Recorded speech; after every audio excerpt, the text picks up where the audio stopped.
this must feel very surreal to you to be here for this reason. It is a little odd. Most people don't have documentary films made about their legal battles.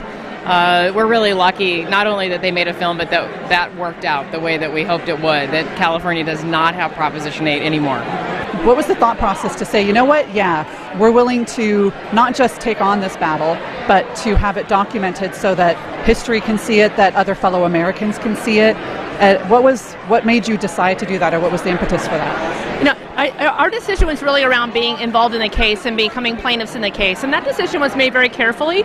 We talked to our kids, made sure that they felt okay about it, but Kris and I both felt very strongly that the ballot box is the wrong place to decide whether or not we should have our constitutional rights. I mean, who gets to vote on your constitutional rights? That seems so wrong. So we felt strongly that this was a good case, a strong case, and that it was the right place to go to have remedy for our problem, which was that we could not get married in California. And how do the kids feel? Are they like over the moon now? Well, you know, when I see them across the room right now, they look pretty happy.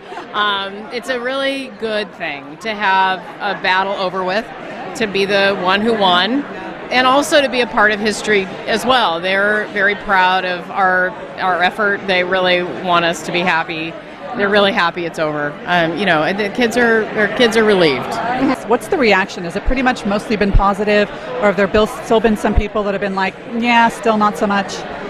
I think that we've seen a lion's share of support for our being involved in this case and for the case itself. So it's rare that we meet somebody who's not supportive at all, but it has happened. So over the years, we've had times where we talked to different people who didn't feel it was the right approach or didn't necessarily support full marriage equality in our country. But most of our friends, our colleagues, certainly where we live in Berkeley, California, a very liberal part of the country, have been very supportive, and we've been very appreciative of that. Honestly, you know, where do you see yourself in 5-10 years, your family, your kids? What do you think America's going to look like then?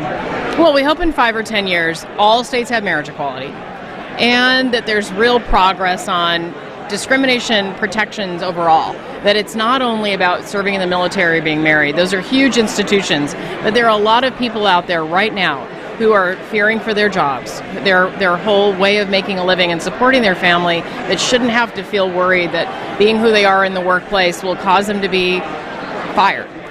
Sandy and I are so hopeful that this is the beginning of a longer effort around legal wins. There have been so many other wins. So many people have been fighting. But now I think the courts are paying attention, and they're listening to this record, and they're saying, you know what, there's a lot of evidence that shows there's only harm from discrimination. There's no good.